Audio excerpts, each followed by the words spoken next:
Hi guys, welcome to ask രൂലൻ. ഈ വീഡിയോയിൽ നമ്മൾ എന്താ കാണാൻ പോകുന്നതെന്ന് വെച്ചാൽ ഇതൊരു സീരീസ് വീഡിയോ ആണ്. ഇതിൽ വന്നൊരു ബേസിക് മൈനിങ് റിഗ് എങ്ങനെയാണ് അസംബിൾ ചെയ്യുന്നത്, അതിന് എന്തൊക്കെ കോമ്പണൻസ് ആണ് ആവശ്യം, ആൻഡ് ഈ കോമ്പണൻസ് എങ്ങനെയാണ് ഞാൻ ചൂസ് ചെയ്യുന്നത്, അങ്ങനെയുള്ള ഇൻഫർമേഷനൊക്കെ നോക്കാൻ പോവുകയാണ്. ആൻഡ് ഓൾസോ ഇതിൽ വന്ന് നമ്മൾ RX 6600 XT ആ ഒരു കാർഡ് വന്ന് നമ്മൾ ഇൻസ്റ്റാൾ ചെയ്ത് ചെക്ക് ചെയ്യാൻ പോവാണ്. അതിൻ്റെ ഹാഷ് റേറ്റ് എത്രയാണ് പവർ കൺസംഷൻ എന്നുള്ളതെല്ലാം നോക്കാൻ പോവാണ്. It's A complete series video. So ഇപ്പോൾ ഈ ഫസ്റ്റ് പാർട്ടിൽ നമ്മൾ എന്താ നോക്കാൻ പോകുന്നതെന്ന് വെച്ചാൽ ഇവിടെയുള്ള കോമ്പണൻസ് ഇതൊക്കെ എന്താണ്, ഇതൊന്ന് നമ്മൾ എങ്ങനെയാണ് ചൂസ് ചെയ്യേണ്ടത്, ആൻഡ് എത്ര കോസ്റ്റ് ബഡ്ജറ്റ് നമ്മൾ ഇതിനു വേണ്ടി ചെലവ് ചെയ്യണം, ഒരു ബഡ്ജറ്റ് റിഗിന് വന്ന് എത്രത്തോളം അപ്രോക്സിമേറ്റ് കോസ്റ്റ് നമുക്കാവും എന്നുള്ളതിനെ പറ്റി നോക്കാം. ഇപ്പോൾ ഇതിലുള്ള കോമ്പോണൻസ് എല്ലാം ഫസ്റ്റ് നോക്കാം. സോ ഇപ്പോൾ ഇത് വന്ന് PSU power supply unit, and ഇതൊരു ഡിസ്പ്ലേ. ഇത് ആവശ്യമില്ല, ഇത് ജസ്റ്റ് ഇൻസ്റ്റലേഷൻ നമ്മളെല്ലാറ്റിനും ഒന്ന് കാണാനായിട്ട് മാത്രമുള്ളൊരു ഡിവൈസാണിത്. ഇത് തന്നെ വാങ്ങണമെന്ന് നിർബന്ധമില്ല. എക്സാക്റ്റ് ഒരു മോണിറ്റർ, വീട്ടിലൊരു മോണിറ്റർ ഉണ്ടെങ്കിൽ നിങ്ങൾക്ക് ആ മോണിറ്റർ തന്നെ യൂസ് ചെയ്യാം. ഇത് വന്ന് എനിക്ക് ജസ്റ്റ് ജോലി ഈസി ആയിട്ട് നടക്കും. ഒരുപാട് റിഗ് മാനേജ് ചെയ്യുന്നതുകൊണ്ട് വന്ന് ഇതുപോലുള്ളൊരു ചെറിയ ഡിസ്പ്ലേ യൂണിറ്റ് ഞാൻ വെച്ചിട്ടുണ്ട്. ആൻഡ് നെക്സ്റ്റ് നോക്കുകയാണെങ്കിൽ ഒരു ഗ്രാഫിക് കാർഡ്. മിനിമം ഇപ്പോൾ നിങ്ങൾ GPU based proof of work mining നിങ്ങൾ ചെയ്യുകയാണെങ്കിൽ മിനിമം വന്ന് ഒരു GPU നിങ്ങൾക്ക് ആവശ്യമാണ്. സോ ആ ഒരു GPU നമ്മൾ വന്നിപ്പോൾ RX 6600 XT വാങ്ങിയിരിക്കുകയാണ്. ഇതിൽ തന്നെ നിങ്ങൾക്ക് ഇപ്പോൾ നിങ്ങൾ NVIDIA സൈഡ് പോവുകയാണെങ്കിൽ 1660 ഉണ്ട്, അതേപോലെ ഒന്ന് RTX 2060, അതേപോലെ ഒരുപാട് ബേസിക് സീരീസ് എല്ലാം തന്നെയുണ്ട്. എല്ലാം തന്നെ ഓൾമോസ്റ്റ് സിമിലർ പ്രൈസാണിത്. ആൻഡ് ഈ കാർഡ് ഇപ്പോൾ പുതിയതായിട്ട് വന്നതാണ്. സോ ഇത് നമുക്ക് ഇട്ടിട്ട് ഇത് എത്രത്തോളം എഫിഷ്യൻ്റ് ആണ്, അവസാന ഒരു വീഡിയോയിൽ ഞാൻ ഇതുപോലുള്ള മറ്റ് ബേസിക് കാർഡ്സിനെയും കമ്പയർ ചെയ്ത് നിങ്ങൾക്ക് എത്രത്തോളം ഹാഷ് റേറ്റ് ഡിഫറൻസ് വരുന്നുണ്ട്, എഫിഷ്യൻസി ഏതാണ് എന്നുള്ളതിനെക്കുറിച്ച് പറയാം. ആൻഡ് നെക്സ്റ്റ് നോക്കുകയാണെങ്കിൽ ഇതിലുള്ളതിൽ ഇത് മദർ ബോർഡ്, ആൻഡ് ഇവിടെയുള്ള 2 സ്റ്റിക്ക് റാംസ് ആണിത്. ഇതിനുള്ളിലുള്ളത് പ്രൊസസ്സർ, CPU എന്ന പ്രൊസസ്സറാണിത്. ഇത് SSD, NVMe SSD. And so ഇപ്പോൾ ഇതിലുള്ള കോമ്പോണൻസ് എല്ലാം എങ്ങനെയാണ് നമ്മൾ ചൂസ് ചെയ്യുന്നത് എന്നതിനെ പറ്റി നോക്കാം. മദർ ബോർഡിനെ സംബന്ധിച്ച് നിങ്ങൾ മെയിൻ ആയിട്ട് നോക്കേണ്ട കാര്യം എന്താണെന്ന് വെച്ചാൽ നിങ്ങൾക്ക് എത്ര PCI Express സ്ലോട്ട്സ് ഇവിടെയുണ്ട്. നിങ്ങൾ നോക്കുകയാണെങ്കിൽ ഇത് ഫുൾ സൈസ് സ്ലോട്ട്സ് ആണിത്, ഇത് 4X ആണിത്. സോ ഇതുപോലെ എത്ര സ്ലോട്ട്സ് നിങ്ങൾക്ക് ഉണ്ട് എന്നുള്ളത് നിങ്ങൾ നോക്കണം. കാരണം ഇത് 1, 2, 3, 4, 5, 6 ഗ്രാഫിക് കാർഡ്സ്, ഇതുപോലത്തെ 6 ഗ്രാഫിക് കാർഡ്സ് ഒരു മദർ ബോർഡിൽ നിങ്ങൾക്ക് കണക്ട് ചെയ്ത് നിങ്ങൾക്ക് മൈൻ ചെയ്യാം. ഇതിൽ തന്നെ 3 ഉള്ളൂ, 4 ഉള്ളൂ, അങ്ങനെയാണെങ്കിൽ 4 ഗ്രാഫിക് കാർഡ് നിങ്ങൾക്ക് കണക്ട് ചെയ്യാൻ പറ്റും. സോ അതുകൊണ്ട് ഈ മദർ ബോർഡ് വാങ്ങുമ്പോൾ നിങ്ങൾ നോക്കേണ്ട ആദ്യത്തെ കാര്യം എത്ര PCI Express സ്ലോട്ട്സ് ഉണ്ട് എന്നുള്ളത് ആദ്യം നോക്കിക്കോളൂ. സെക്കൻഡ് ഈ മദർ ബോർഡ് AMD ആണോ Intel ആണോ അതും നോക്കിക്കോളൂ. എൻ്റെ ചോയ്സ് കൂടുതലും Intel ആയിരിക്കും. ഒരു റീസൺ എന്താണെന്ന് വെച്ചാൽ പവർ കൺസംഷൻ കുറവാണ്.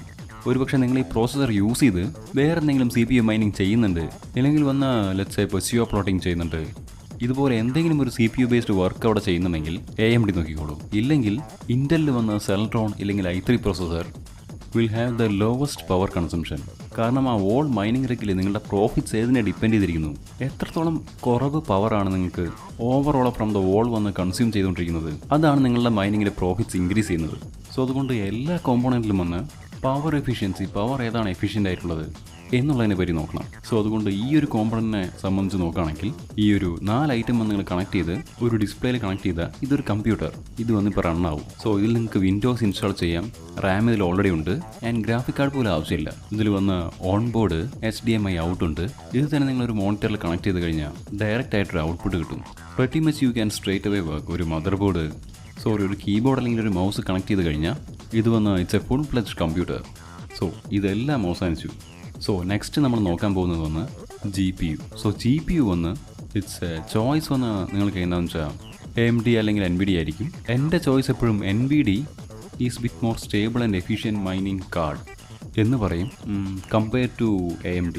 കാരണം AMD ഞാൻ ഡിഫറെൻറ്റ് കാർഡ്സ് ട്രൈ ചെയ്തു, ഡിഫറെൻറ്റ് മാനുഫാക്ചേഴ്സ് ട്രൈ ചെയ്തു. എല്ലാറ്റിലും നോക്കുകയാണെങ്കിൽ OC സെറ്റിംഗ്സ് സ്റ്റെബിലിറ്റി ഉണ്ടാവില്ല. വിൻഡോസിൽ വളരെ സ്റ്റെബിലിറ്റി കുറവായിരിക്കും. ഹൈ ഓൺ സ്റ്റെബിലിറ്റി ഓക്കെ, പക്ഷേ ഹാഷ് റേറ്റ് കുറച്ച് കുറവായിരിക്കും. സോ ഇതുപോലെ കുറച്ച് ഇഷ്യൂസ് ഉണ്ട്.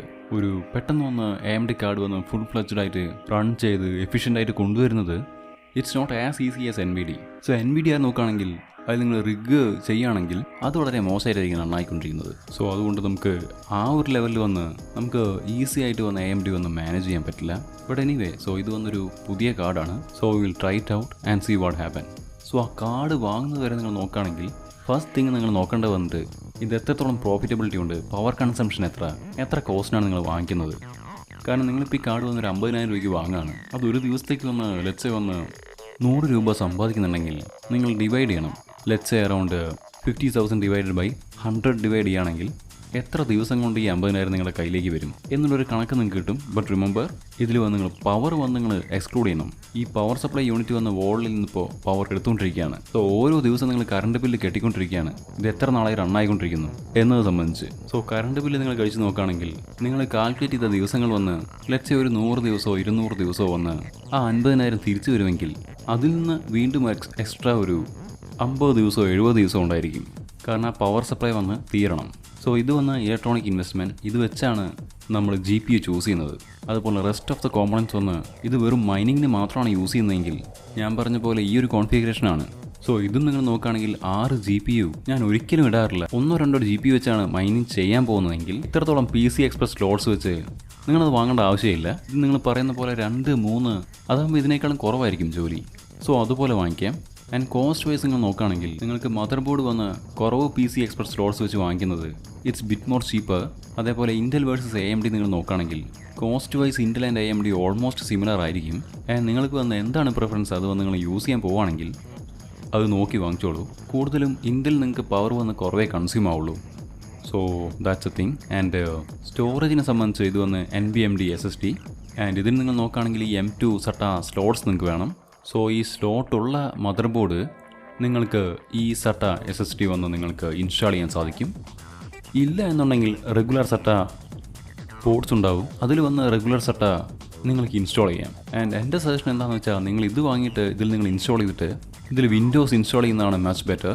കാരണം സ്പേസ് വന്ന് നിങ്ങൾക്ക് സേവ് ആവും. റിഗ് വന്ന് നിറയെ വൈറസ് എന്നിങ്ങനെ പോയിക്കൊണ്ടിരിക്കുകയായിരിക്കും. സോ സ്പേസ് വന്ന് നിങ്ങൾക്ക് തീർച്ചയായിട്ടും സേവ് ആവും. ആൻഡ് ഓൾസോ ഈ ഒരു സട്ടയിൽ വന്ന് നിങ്ങൾ SSD കണക്ട് ചെയ്യുകയാണെങ്കിൽ നിങ്ങളൊരു പവർ സോഴ്സ് നിങ്ങൾ കണക്ട് ചെയ്യണം. അത് വന്ന് SATA കണക്ടർ ഉണ്ടായിരിക്കും, which is not like not a safest one. അതുകൊണ്ട് വന്ന് I would suggest NVMe. And next വന്ന് RAM. സോ റാമിനെ സംബന്ധിച്ച് നിങ്ങൾ വാങ്ങുമ്പോൾ നോക്കേണ്ട ഒരു കാര്യം വന്ന് ഗെയിമിംഗ് റാം ആയിരിക്കണം, അങ്ങനെ വേണം ഇങ്ങനെ വേണം അതൊന്നുമില്ല. സോ മെയിനായിട്ട് നിങ്ങൾ നോക്കേണ്ടത് ഈ FSB എന്ന് പറയുന്നതാണ്, ഫ്രണ്ട് സൈസ് ബസ്. ഇത് വന്ന് നോക്കുകയാണെങ്കിൽ DDR4 3200 FSB. സോ 3200 FSB വന്ന് ഇറ്റ്സ് പ്രെറ്റി ഡീസൻറ്റ്. ആൻഡ് ഇതിന് നെക്സ്റ്റ് നിങ്ങൾ നോക്കുകയാണെങ്കിൽ ഐ തിങ്ക് 2600 ആണെന്ന് തോന്നുന്നു. ബട്ട് 3200 FSB വന്ന് ഇറ്റ്സ് റിയലി ഗുഡ്. കാരണം ഈ റാം വന്ന് നിങ്ങൾക്ക് ഗെയിമിങ്ങിന് യൂസ് ചെയ്യാം, ആനിമേഷൻ യൂസ് ചെയ്യാം, CAD-ന് യൂസ് ചെയ്യാം. ആൻഡ് ഈവൻ വന്ന് ചിയ പ്ലോട്ടിങ്ങിന് നിങ്ങൾ നോക്കിക്കഴിഞ്ഞാൽ 3200 FSB വന്ന് lot more faster. And also ഇപ്പോൾ എത്തേറിയും ചില കോയിൻസ് നിങ്ങൾ മൈൻ ചെയ്യുമ്പോൾ നിങ്ങൾക്കൊന്ന് ഡ്യുവൽ സ്റ്റിക്ക് റാം വന്ന് സോർട്ട് ഓഫ് ലൈക്ക് നെസസറി എന്ന് പറയാം. കാരണം ഇത് വന്ന് it increase the hash rates. അതുകൊണ്ട് വന്ന് നിങ്ങൾ വാങ്ങിക്കുമ്പോൾ ഈ 3200 FSB വന്ന് അത്ര വലിയ ഡിഫറൻസ് ഇല്ല, പ്രൈസ് ഡിഫറൻസ് ഇല്ല. അങ്ങനെയുള്ളപ്പോൾ you can go for it. And ചില റാംസ് നിങ്ങൾ നോക്കുകയാണെങ്കിൽ വന്ന് ഇതിൽ വന്ന് ചില ഫാൻസി ആയിട്ട് മേലെ വന്ന് ചില കവർ അഡ്ജസ്റ്റ് ഒക്കെ ഉണ്ടായിരിക്കും. അത് വന്ന് നിങ്ങൾ നോക്കുകയാണെങ്കിൽ ഉള്ളിൽ വന്ന് വലിയ എഫക്റ്റ് ഒന്നും ഉണ്ടാവില്ല. ചിലതൊന്ന് ഈ പറയുന്ന പോലെ ചെറിയ കൂളിംഗ് ഗ്ലേസ് പോലെ ആയിരിക്കും. പക്ഷേ റാമിനെ സംബന്ധിച്ച് എനി റാം നിങ്ങൾ വാങ്ങുകയാണെങ്കിൽ it comes with a warranty, like around life time warranty എന്ന് പറയുമ്പോൾ 6 to 7 years വരേക്കും ദേ വിൽ ലാസ്റ്റ്. സോ അതുകൊണ്ട് ഈ രണ്ടിനും വന്ന് വലിയ ഡിഫറൻസ് ഒന്നുമില്ല, ജസ്റ്റ് നിങ്ങൾ എക്സ്ട്രാ പേ ചെയ്യുന്നു. ആൻഡ് ഗെയിമിംഗ് മെഷീൻ ആണെങ്കിൽ ഐ വുഡ് സജസ്റ്റ് നിങ്ങൾ പെർഫോമൻസ് റാം വാങ്ങിക്കുന്നത്. നിങ്ങൾക്ക് സ്ട്രേറ്റ് അവേ നിങ്ങൾ റിസൾട്ട്സ് നോക്കുകയാണെങ്കിൽ വെറസ് മൈനിങ് നോക്കുകയാണെങ്കിൽ ദേ both produce exactly the same hash rate. So രണ്ടിനും വന്ന് വലിയ ഡിഫറൻസ് ഒന്നും ഉണ്ടാവില്ല. ആൻഡ് ഓൾസോ നിങ്ങൾ FSB വൈസ് നോക്കുകയാണെങ്കിൽ ഇത് 3200 FSB, അതും 3200 FSB ആണ്. ഇറ്റ്സ് ജസ്റ്റ് ഗെയിമിംഗ് റാം ആണത്.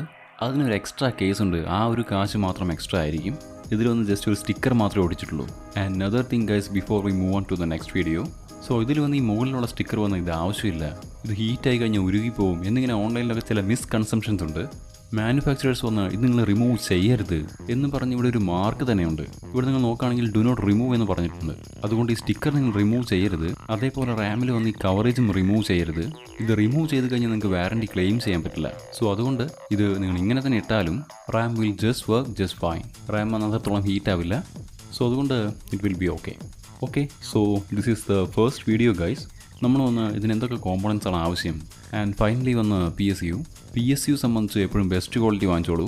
കാരണം ഇതിൽ വന്ന് നാളേക്ക് എന്തെങ്കിലും ഒരു ഷോർട്ട് സർക്യൂട്ട് ആവുകയാണെങ്കിൽ നിങ്ങളുടെ കമ്പ്യൂട്ടർ വന്ന് കത്തിപ്പോവാതിരിക്കാൻ മെയിൻ റീസൺ വന്ന് ഈ PSU ആയിരിക്കും. ആൻഡ് ഓൾസോ വന്ന് പവർ സർജേഴ്സ് ഒരുപാട് കാര്യങ്ങൾക്ക് വന്ന് PSU വന്ന് will safe guard your components. അതുകൊണ്ട് വന്ന് നിങ്ങളിതിൽ ചിലവ് ചെയ്യുന്നതിൽ കുറവാക്കിയാലും ഓക്കെ, മദർ ബോർഡിലെല്ലാം കുറവാക്കിയാലും ഓക്കെ, ബട്ട് ഇതിന് വന്ന് നിങ്ങൾ ചെയ്തോളൂ. കാരണം ഇതിൽ നിങ്ങൾ നോക്കുകയാണെങ്കിൽ നല്ല PSU വന്ന് 10 വർഷം വരെ വാറണ്ടി കൊടുക്കുന്നുണ്ട്. ലോക്കൽ PSU നോക്കുകയാണെങ്കിൽ 1 വർഷം, 6 months, 3 months ഒക്കെയാണ് വാറണ്ടി കൊടുക്കുള്ളൂ. ആൻഡ് ഓൾസോ നിങ്ങൾ PSU വാങ്ങുമ്പോൾ നമ്മുടെ ചാനലിൽ നമ്മളൊരു വീഡിയോ ഓൾറെഡി ചെയ്തിട്ടുണ്ട്. എന്തൊക്കെ റേറ്റിംഗ്സ് ഉണ്ട് അതിനെക്കുറിച്ച് ഇട്ടിട്ടുണ്ടായിരുന്നു. അപ്പോൾ അതും വന്ന് ഒരു തവണ ചെക്ക് ചെയ്ത് നോക്കിയോളൂ. സോ ഈ PSUs എല്ലാം നിങ്ങൾ നോക്കുകയാണെങ്കിൽ വന്ന് ഈ ഗോൾഡ് റേറ്റഡ്, അലുമിനിയം റേറ്റഡ്, ഈ ഗോൾഡ്, പ്ലാറ്റിനം, അതുപോലെ ഡിഫറെൻറ്റ് റേറ്റിംഗ് സിസ്റ്റംസ് ഉണ്ട്. സോ എന്ത് റേറ്റിംഗ് സിസ്റ്റമാണ് നിങ്ങളുടെ ബഡ്ജറ്റിന് സ്യൂട്ടബിൾ ആയിട്ടുള്ളത് അത് നോക്കിക്കോളൂ. 80 ഗോൾഡ് വന്ന് ഗോൾഡ് പ്ലസ് എന്ന് പറയുന്നത് വെരി ഗുഡ് എഫിഷ്യൻറ്റ്. കൂടുതലും ഞാൻ വാങ്ങിക്കുന്നത് അതാണ്, വെരി ഗുഡ് എഫിഷ്യൻറ്റ് വൺ. നമുക്ക് PSUവിനെ കുറിച്ച് മറ്റൊരു വീഡിയോയിൽ കാണാം. I think that's about it guys. ഈ വീഡിയോയിൽ വന്ന ഇതാണ് ബേസിക് കോമ്പണൻസ് ഒരു റിഗ് അസംബിൾ ചെയ്യാനായിട്ട്. And let's move on to the next video. Thank U.